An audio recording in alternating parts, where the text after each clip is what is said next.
First of all, I'd like to also give some rudimentary about my background. I did my master's was in education and philosophy with a major in critical and creative thinking. And then my doctorate is applied management and decision sciences and majoring in leadership and organizational change. One of my areas of interest in research has been sonic therapeutic intervention. And in sonic therapeutic intervention, it's all about how we utilize sound in harnessing our goals, how we utilize transcendental sound in providing solutions to challenges that might seem like unaddressable with secular or allopathic strategies. And therefore, we understand that, rudimentarily, sound is something is demonstrable, that sound saves lives. I give a gross example is when someone is driving, say, in the street, because highway, people are careful when they want to cross the highway, they go at a jet speed. But in the streets, say in the cities, sometimes people forget that they are on the street, and then they start moving majestically, as if, the road is the road is like their sitting room. And so when someone is driving and is coming, he sees that type of person crossing the road, to save that person's life, and to also save them, protect themselves from getting into traffic troubles, like if you kill someone or if your car hits someone and then down the road, you'll be charged for manslaughter. And you could go to prison for donkey's years. So what the driver does to protect himself from getting into legal complications and to protect life, what does he do? He honks. Boom, boom. The sound, radiates and penetrates the passenger, the guy who is the pedestrian. It penetrates his eardrum and stimulates his neurotransmitters, and he jumps off the road. He saves his life. And also, the driver is protected from litigation, from criminal traffic crime. And not only that, that's a gross example we can relate with. But researches have been conducted on the use of sound in even healings. Therapeutic healings are very prominent, and the use of sound vibration in creating a better mental health situations have also been demonstrated by research scientists, especially mental health challenges like stress, anxiety, depression. These are basically antithesis to academic excellence. Because if a student is having a mental health situation, that may really distract them significantly from their studies. And so the question of attaining mental health, academic excellence may be ruled out. And of course, researchers have come up with evidence that students in universities and colleges, specifically in the universities, 27% of students, this is a study that was conducted, out of 1,400 students that were in the study, 27% of those students were affected with academic distress. Academic distress simply means stress that is coming from the demands or the stressors of academic involvement. Like you have so many things to deal with, and then you don't have the resources to be able to deal with all of those things to meet your specific goal of academic excellence. And so they become like stressors. And the student, I remember even when I was in college, a number of the students few days of the exam, they fall ill, they're hospitalized. Even in exam hall, students are taken out. They call the ambulance at 911 to take them out. So these are all due to the effect of academic distress. And 27% of our learners in our universities have this challenge. So it is a problem. Now, in research, we don't really talk about anything if you can't really prove that it's a problem. Or we don't even waste our time to conduct research when it is a general problem. Yeah, the general problem is that students encounter challenges in terms of their endeavor to attain or to graduate, to be successful in the career. But then to be successful, to graduate is different from academic excellence. That is a minimum grade that, a number of the universities set for graduation. Now, for academic excellence, for instance, in America, academic excellence is defined as a grade of 3.0 upwards. Because if you, for instance, you finish a master's, what determines you're going to, what determines your eligibility for a PhD admission is 3.5. Most of the universities, they demand that you will have 3.5 to apply for admissions into a PhD program. I know the case of my university, that was the case. So, that is the underlying factor of academic excellence. It's an idea or principle that, you stand better chances for the future in terms of your career, professional development, because we have excelled beyond the average of simply graduation. And so you have a lot of prospects for the future. But here we are, 27% of our students, they are inflicted with academic distress. That means this very challenge inhibits students to attain high grade or academic excellence. And we have also the understanding from research scientists how sonic therapeutic intervention facilitates high grades amongst college students. For instance, in a qualitative research, in qualitative research, you don't need thousands of people, like the reference I made in terms of the researchers who conducted their study on the academic distress, where they found that 27% of students are inflicted with academic distress. That was like a chunk number of people, 1,400 people. And those research, they could take you such a long time to be able to, send questionnaires or get people to do some tests and all this stuff. Now, that is a quantitative research. There are three major approaches to research. There are three major methodologies. And those you're doing a master's, you should know this. You're doing a PhD, you already know this. So, one methodology is the quantitative methods. The second is the qualitative. And the third is the mixed methods, which is an integration of quantitative, quant, and qualt. Quantitative and qualitative. That basically is what we call the mixed methods. Now, in qualitative research, the minimum subjects you can use in a qualitative research is 3. This is according to the quant gurus. The qualitative gurus.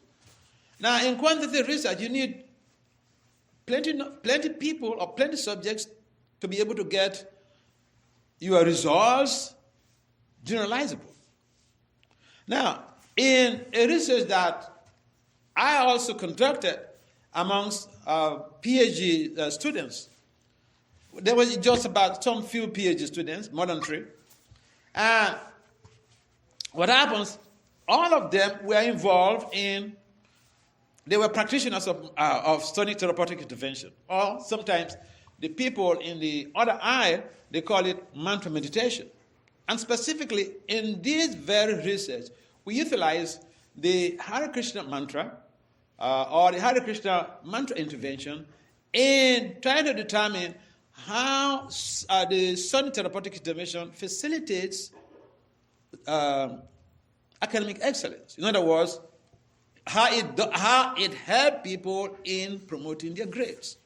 Now, in this research, what they found was that these practitioners who have been chanting, who have been involved in this practice for like 10 years to 25 years. That's a long time. And comparatively to compared to other students who were not practitioners, say we call the other students the placebos. But these other students who were not practicing, these students, they got 4.0 plus. 4.0 plus in their PhD. And so, that's one part of it. Now, another researcher came up with studies, he conducted a research on high school students. And that research was purely focused on the effect of mantra meditation on attention span and memory. That was, again, purely quantitative, scientific research.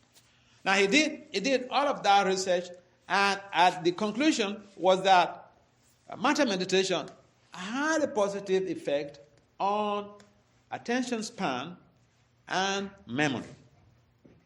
Comparing the control study, the placebo and the control group.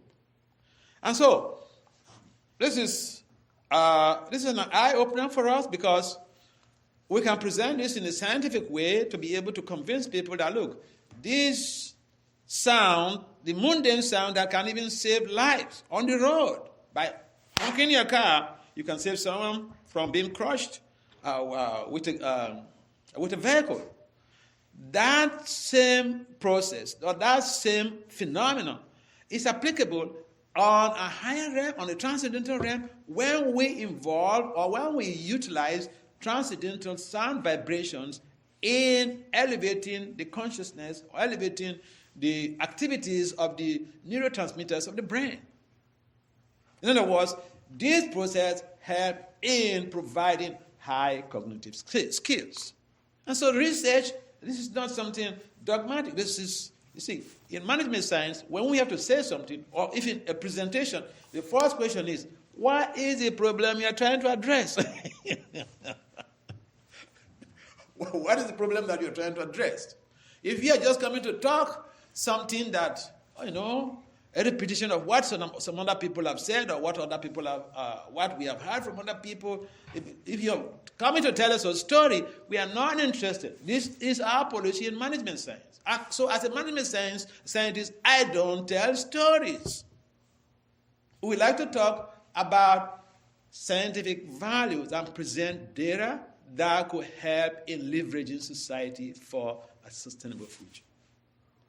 And because this very mantra meditation has been proven to be an effective tool for promoting mental health. For instance, Wald, he conducted his PhD at Florida State University, the effect of the Hare Krishna mantra on stress, anxiety, and depression. And so you could Google that on the web. Effect of the Hare Krishna mantra on stress, anxiety, and the gunas. Depression and the gunas. And so these are things that we could verify from the literature. And the important thing is that we're not talking about books that people have written or some assertions people have made. Because anyone can write a book and say something. Now, in science, we don't just believe in books, we believe in research. And especially in the management sciences, we believe in publications that have been reviewed by specialists in the area. In other words, if some research is being conducted and published in a peer-reviewed journal, we know this has got a rubber stamp. Wow. It's been reviewed by specialists in the area, in the field. And so, what I am talking about is something very authentic. You can verify from the literature, from the domain, from the management domain, the social sciences domain. And therefore, we are profiling this very solution to each and everyone to be able to experiment and see, because as adults, you have the privilege of making your choice. I mean, it's not just a privilege, it is your right. Choice is a right. And we don't want people to be goaded into some dogmatic ideas. And therefore, it is important for us to be able to understand that sonic therapeutic intervention is something that could help you in promoting a sustainable future.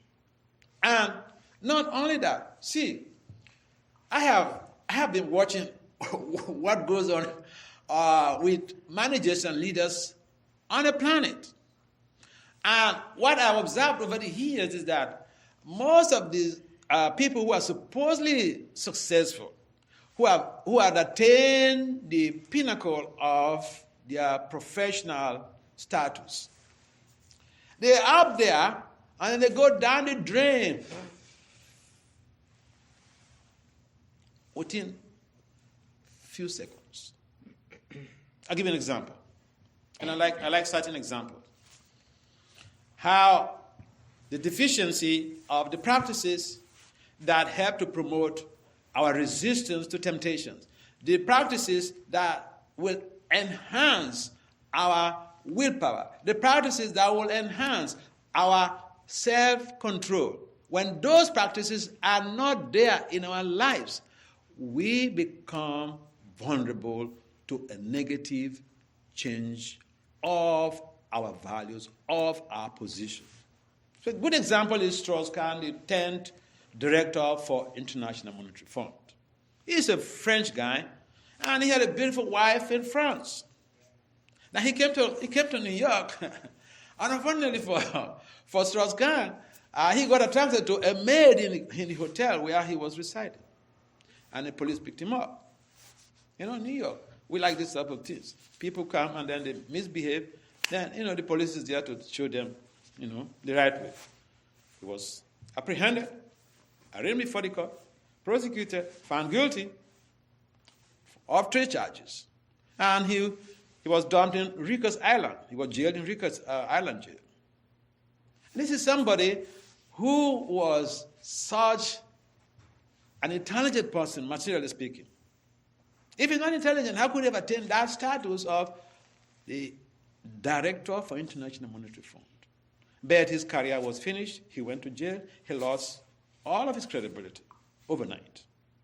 Now, this is due to the fact that he was deficient of ethical values, and those ethical values are just concomitant factors to sonic therapeutic intervention practitioner. I mean, it's like you have a car, and your child likes to play with car tires, or car tubes or tires. When you have, say, a Lamborghini, you don't need to go and buy a tire for your child. There's an extra tire there in the boot of your Lamborghini. Your child could go about to play with the extra tire. That extra tire is a concomitant factor of your Lamborghini. So, similarly, having high self-control and having high willpower, they are concomitant factors to the practice of sonic therapeutic intervention. See, for 40 years, I've been engaged in this practice. Yeah, I have the degrees that other professors have. But you know what? My life is completely different. My values are completely different. And I go to meet some of my friends, and then they ask me, hey, Dr. Dat, what is making you to be so happy?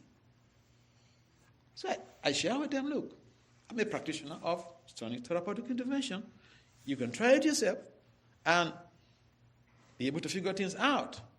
So yeah, we encourage you. It's a practical thing that anyone, and it's cost effective.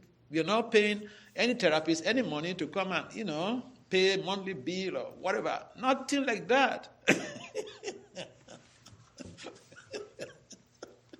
So why don't you try it? Why don't you try it? Because if someone on the street is talking to you, may say, come on, you don't have anything to do with your life, and that's why you're urging me, you're soliciting, or you're trying to persuade me to do this stuff. Hey, look, I have over 35 publications in peer-reviewed journals. I'm a doctor of management science. I got invited here and there for presentations. Next month, I'm going to Oxford for a presentation at a World International Conference. And what am I going to present there? Is on sonic therapeutic intervention for preventing leadership sex scandals.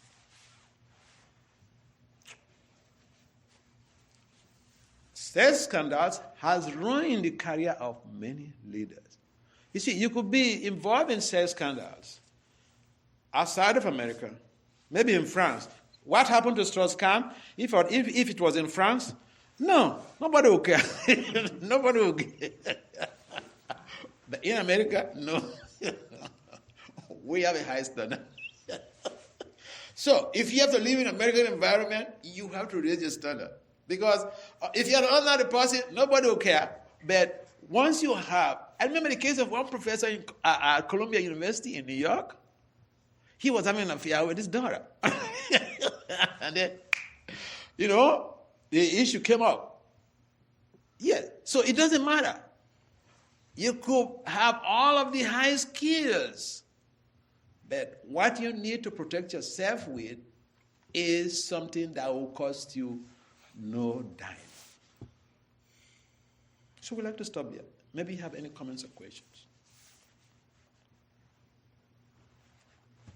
Any comments or questions? Yes. So, my question is this effect caused by sound, or it's through repetition of some words which you do in silence? What's the effect? Like you're saying that definitely if you listen to music, your mood changes depends on the music that you hear. Sure. You get it. Mm-hmm. But I'm doubting this. Yeah, music is also a sound therapy. Now, the type of music you listen to will also impact on your behavior. Music also constitutes environment. And according to Professor Lewin in 1938, he developed the field theory. Professor Kurt Lewin is a German psychologist. He developed the field theory which stipulates that environment impacts on our behavior. So music, you're hearing music, is from the environment. Someone is playing, we constitute the environment. What we do, what we generate also constitutes the environment. So yes, music impacts on our behavior. Music, metaphysically speaking, impacts on our kundalini, our metaphysical being. So the type of music you listen to, I can give you an example, okay? Okay. When we were kids, there was this celebrity, Jimmy Cliff. He debuted an album, and one of the hit track, the title was Follow My Mind. You could Google that on the web, Follow My Mind by Jimmy Cliff. Oh, that was a big thing for us young people. When we hear that sound, understanding the lyrics, we say, wow, this person is our divine leader. He says, if I follow my mind, I will never go wrong. If you follow your mind, you will never go wrong. But is it true? It's the opposite. When you read the Vedic literatures, especially the works of A.C. Bhaktivedanta Swami Prabhupada, the founder of the International Society for Krishna Consciousness, you'll find that following our mind makes us slaves to the dictates of the mind and our senses. And this has been the cause of the downfall of many people. So yes, going back to your question, it is the sound that really creates that positive change. And of course, if even the sound could be audible or unaudible. Because some of the meditations, you can do it without speaking it out. But if it's a transcendental vibration, it does have an effect on our being, whether we muttered it, we audibly say it, or we just say it in the mind. But what we're advocating to get a highest results based on our experiments is audible repetition of these transcendental sound vibrations. Sorry to interrupt you before, but so just like abstract question long back. So it's just like every molecule in the body like vibrates at certain vibration level. So music has effect on it, and it comes out on how you behave outside. Shows up outside. So what I'm trying to say is like, do you think like people who what I'm trying to know is people who are on the top of the world, like who was like ruling the world, do you think they have certain exposure to these type of sounds or vibrations that I'm trying to say, like the sound, the music or certain part of vibration? Yeah, I understand. Yeah, Yeah, thank you. Thank you. That's a very stimulating question. Now, I know that some of the leaders, some of the world leaders, they are very much inclined in exploring the different ways that they could use the resources of material nature in enhancing or promoting their development. So I know leaders. I'll give an example of, Prime Minister Modi of India. No, he is into it. Modi is a meditator.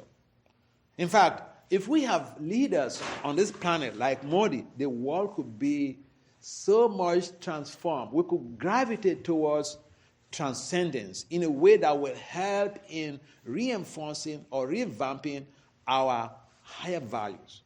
But right now, majority of the people on the planet do not even know, and majority of the leaders do not even know that they imbibe 1/6 of the reactions of all members of their constituency. So that spells doom for leaders.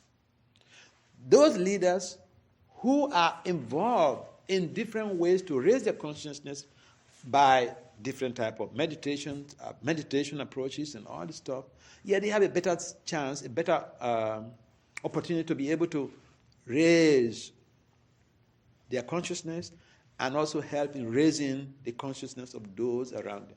Because whatever the leader does, the followers may want to emulate. So we have some leaders on the planet that I know of. I know even a number of my friends, professors. I remember one of my friends, he was a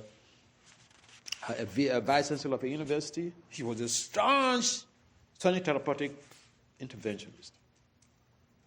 And a number of his predecessors were probed, found guilty, charged, and found guilty for some crimes.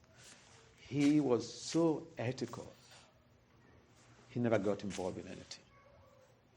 Now it comes with the idea or with the saying that those who have high understanding, those who have higher values, are cultured in ways that they never do anything wrong, they never do anything bad, they never violate the constitution of their country. Because if we don't violate the laws of the higher being or the laws of of divinity that we don't even see, to follow the laws of the Constitution becomes something so simple. So yeah, there are people, there are leaders. Following those things constrain your perspectives, right? You can't explore much in a restricted domain. You can't go beyond certain limitations. I think like restricting to something that you say ethical or moral limits out your your boundaries, like, limits out your nature. You can't go beyond that. No. So, see, there are ethical values that every human being should follow, and most laws of different countries' constitutions are simply offshoots of ethical laws. For instance, here in America, I was listening to some a broadcast about some accusations on Nikki Haley's and Fannie Willis. So these are bordering on just some ethical values. But, these are things that we consider to be bad or to be good based on the laws of the country or the laws of the state. And in some states, if a married woman or if a woman or if somebody is involved in an illicit affair with a colleague, it's not considered an offense, except you prove that it violates some type of financial, discrepancies, or it contradicts some financial discrepancies. But in general, we have our limitations. Now, if even we don't follow any norm, we don't follow ethical norms as human beings, there are higher powers that oversee our activities, oversee our affairs. Like we have what is used in overseeing the values of this universe is what we call the laws of man, the Manu Samhita. Now, there are people, there is a policing system that goes on in the universe. Otherwise, what is responsible for someone being born as a child to Barack Obama? And someone being born as, I remember, I wouldn't mention the country. I was traveling in some developing countries. We were on the road. We saw a mad woman. She was heavily pregnant. No, that type of child, when you compare it to the child that was born into Barack Obama's family, how would we say, what can we attribute to that? That there are no laws in the universe? No, the universe is governed by principles. And so we are getting what we are due for. Not everyone is having the opportunity to come to graduate school.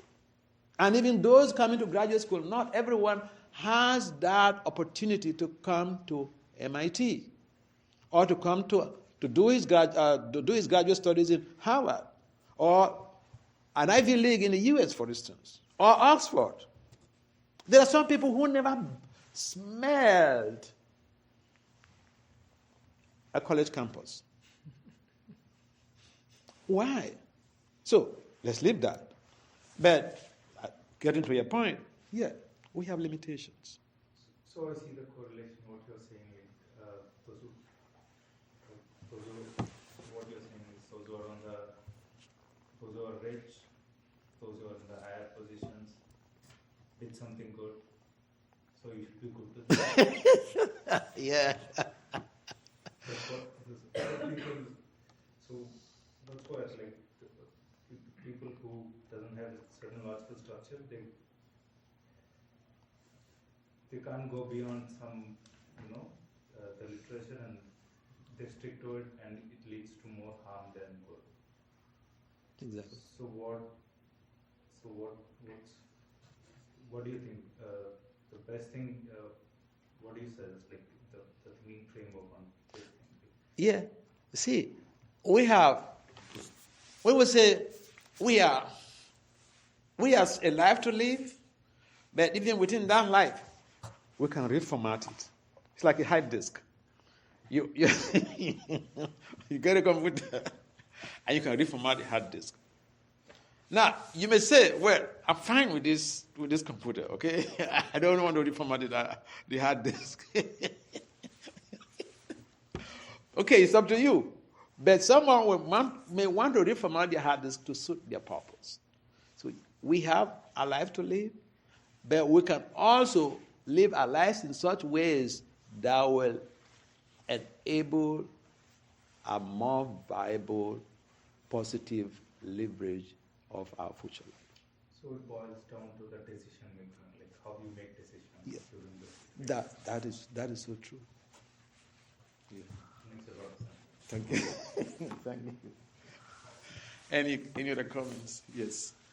More from a biology perspective, because I've been into frequencies for like 3 years and consciousness theories. Do you know anything about how this frequency is perceived in our body and what it does with us? And you hear a lot about also these energies, right? When you feel like you know someone already, or you're very attracted to someone, or you're like, or from almost like a past life experience. Or then those are the nice examples, and then the bad examples where they drain you. So you have someone, and after half an hour, you're just like, whoa, I don't feel good, because all your energy's out. And that's probably because you're on a different frequency. Just to add to this, there's this researcher at Columbia, I don't know if you know her, Lisa Miller, and she's looking at spirituality, and then how depression impacts people that are either spiritual or non-spiritual, like believe in God or not in God. And she can change that, she can show that the frequency of your hind brain in the back matches the Earth's crust's frequency, I don't know, 700 hertz or 713 or something, and then those people are less depressed, or they don't see the depression as a depression because anyway, their brain is on a different frequency. Mm-hmm. Yeah. But I don't know if you talk to people about this case, do you know anything? I have some understanding about the relationship between the body vibrational frequency with our what we experience in our real lives in terms of interactions and all this stuff. And the basic idea of fundamental principle there is that even our interactions with people is based on the type of life we have set up, or what the type of life we have lived, and so we have been put in a particular environment, experience a particular type of situation. But in most cases, we don't really seem to know why we are born in a particular environment. For instance, if someone is born in America, someone is born in a country where, there's so much of, economic crisis and all this stuff. Now, in America, if you don't go to school, if you don't go to college, you have so much of facilities. You can depend on the government. Okay, I know people who just, they have sex and produce children, and like in England, one boy was telling me how he challenged his parents. Parents were taking money from the government, and then he told them that you are fit to do it, to work. Why are you taking money from the government? And they checked him out of the house. So here you find people, they may be born in the same environment, but they have different consciousness, different reasoning, different way they perceive things. So our perceptions are completely different, but that is due to how we have built up our awareness from past experiences and our present participation in higher values. And so, those researchers are coming up with different things. I don't really, I've not read this very report from this researcher, but researchers have come up with so many things that are hinging on transcendence and spirituality. Yeah. And that is why when we read also the ancient Vedic literatures, for instance, the Puranas of the sub-Indian continent, especially the works of Srila Vyasadeva and the present works of A.C. Bhaktivedanta Swami Prabhupada, we find that so much of, correlation between the conscious awareness of the present and that which has been delineated in the Puranas of ancient India. Yeah. If you read even the Bhagavad Gita, have you heard of the Bhagavad Gita? Yeah, Bhagavad Gita is one classical literature that I recommend people should read, especially the commentaries of A.C. Bhaktivedanta Swami. Though that literature actually changed my life. How so? Because, see, when I was growing up, I had an uncle who was so much dear to me, and I loved him so much. Now, when I was in grade 4, my fourth grade, I came back from school, and then they told me, oh, uncle is dead. They're not dead. They say he's gone. So I didn't understand what, my aunties and the rest, what they meant by someone is gone. So I just went straight to his room. I went to his room, and then I saw him. I saw people were surrounding his bed, and he was lying on a bed. He was not moving. So then I told my auntie that, you said he's gone. Look at him here. And then he said, oh, you're a small boy, you don't understand. That's how I got to understand. Through my investigation, they say someone is gone. Where does he go? They say he's dead. So I kept asking my teachers, family members, when someone dies, what has really happened? There was no answer. Until I read A.C. Bhaktivedanta's commentaries of the Bhagavad Gita. Then that really blew my mind up. All the questions that were bothering me from my tender age, all of them were answered. That is why, as a scholar, I recommend Bhagavad Gita for people to explore, to read and see, correlate with what you experiencing in a present-day activities. Because just like the concept of change is delineated in the Bhagavad Gita, Dehi nosmi yata dehe, Kumara yavanamjara, tata dehantara praptis, dirasta tanamuyati. That change is a constant. The variable is the object of change. We find ourselves changing from boyhood to youth to old age. And then at some point in time, the physical body is no longer inhabitable, it falls apart. What is missing? The elements are there. What is missing?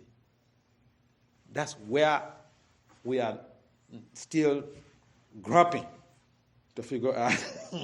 If you ask doctors this, they say, yes, something is missing, but we don't know yet. Nobody has a clue. So why is it a mystery? It can be open, right? So everyone can experience it. It being a mystery. So when you read the Bhagavad Gita, for instance, you will have some glimpses into this whole concept of the difference between a dead body and a living body.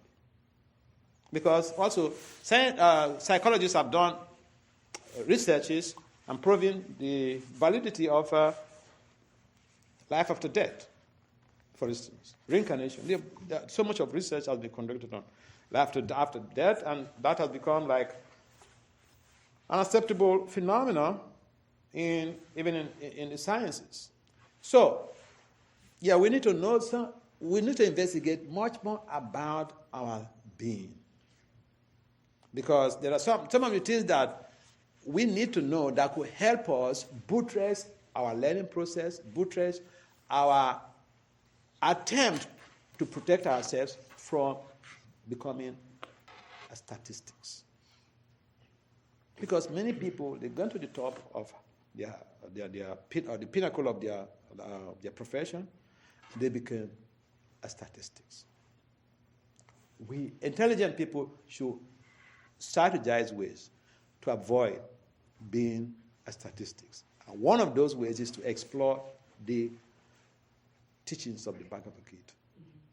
And then you'll be able to understand how your pristine identity, where you're coming from, where you're going after now, what's your relationship with everyone else. In fact, if you understand the message of the Gita, there will be no struggle about international peace. Because people, we don't even understand our present identity, and then we're trying to solve the problems of the world. How does that work?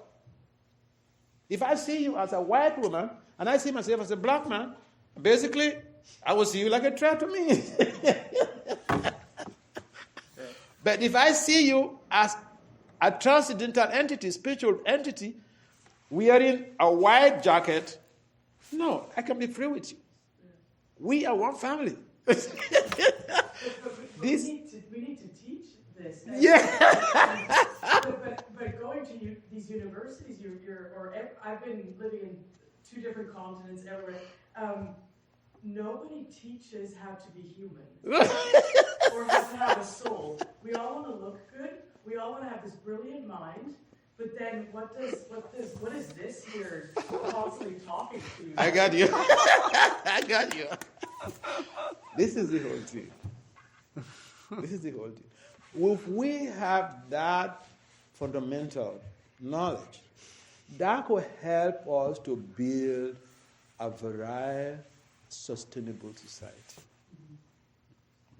Then all of this, in-house fighting, out-house fighting will not be there.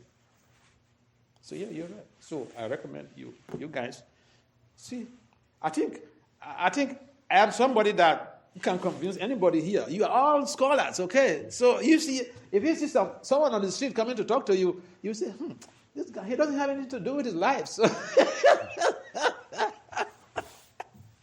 but if you have your colleague, a professional colleague, talking to you about his own experience, then that is something worthy to listen. Your point is very valid. And that is exactly the gap we have in our setting, in our societies.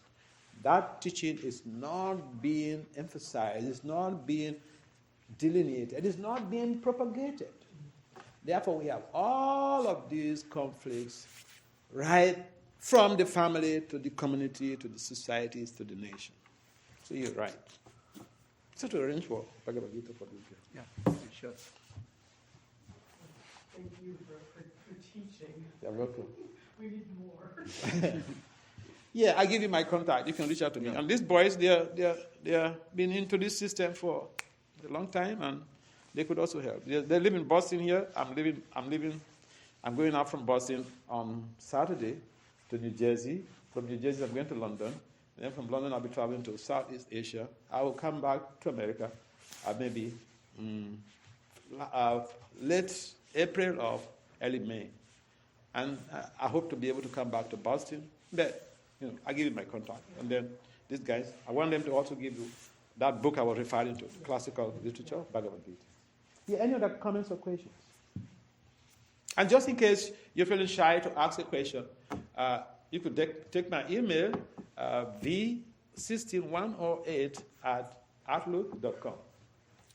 V as in victory, 16108@outlook.com.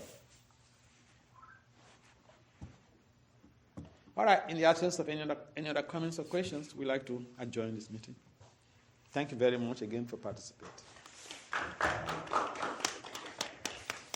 need to use the restroom. Where is this guy? Part. This guy can turn us. Can you do the restroom?